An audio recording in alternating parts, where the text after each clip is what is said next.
Hello again. We're going to talk Arsenal now and their pursuit of a striker. So, Dharmesh, Viktor Gyokeres, how close? This is really, really, really close. That's close. He's been given clearance to complete his move now by Sporting to Arsenal after a total agreement was reached between both clubs. There was pictures circulating on social media a little bit earlier on of Gyokeres and his agent on a flight that's going to London. He's expected to have a medical in London very, very soon. Could be as soon as the next 24 hours before flying out, it's hoped, to join up with the rest of the Arsenal squad for their pre-season tour, or the rest of their pre-season tour of Asia. Now, Arsenal play Newcastle in Singapore on Sunday. That's probably going to come far too soon.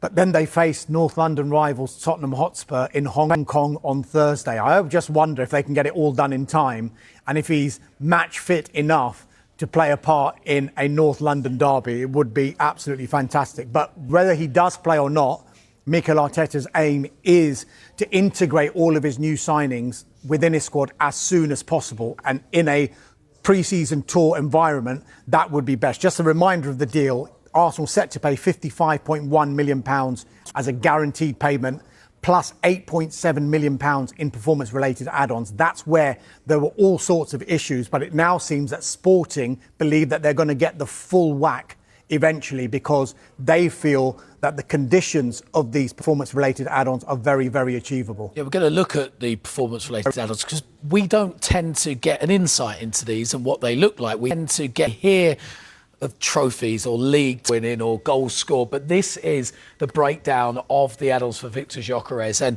as Dharmesh said, Sporting wanted to make sure they're achievable. If you look at the first one, for every 20 matches, there's $1 million. So basically, if he plays 80 matches, that will reach the 4.36 million limit and Sporting will get that. Well, you'd expect 27-year-old signing a 5-year contract, he's going to be playing 80 plus matches. The second one, again, benefits actually both because if he's successful, scores plenty of goals, gets plenty of assists, Arsenal are going to be happy, Sporting get their fee.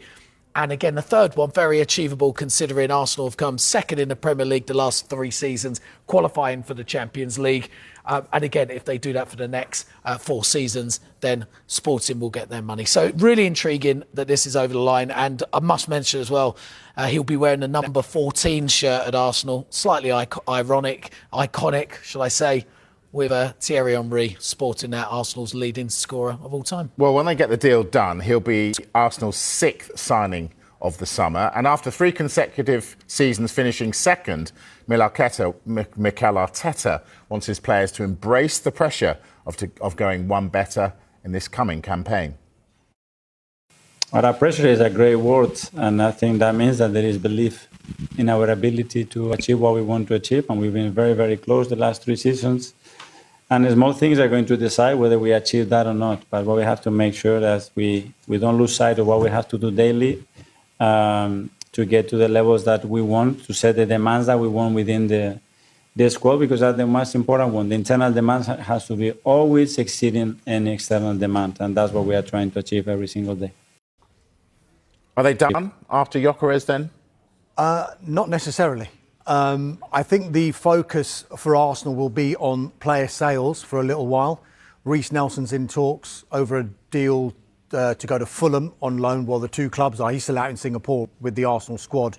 And the likes of Alexander Zinchenko, Fabio Vieira and Albert Sambi Lokonga, I think Arsenal will probably consider offers for them. And it kind of went quiet on the Ebery Eze front as well. I know there was a big interest from Arsenal earlier on in the window. It's gone very quiet at the moment. I'm not saying that interest has gone. One source has told me, look, just keep an eye on that one after maybe Arsenal can make some sales. So maybe just one to keep an eye on. But I think Arsenal still probably will want to go back into the window.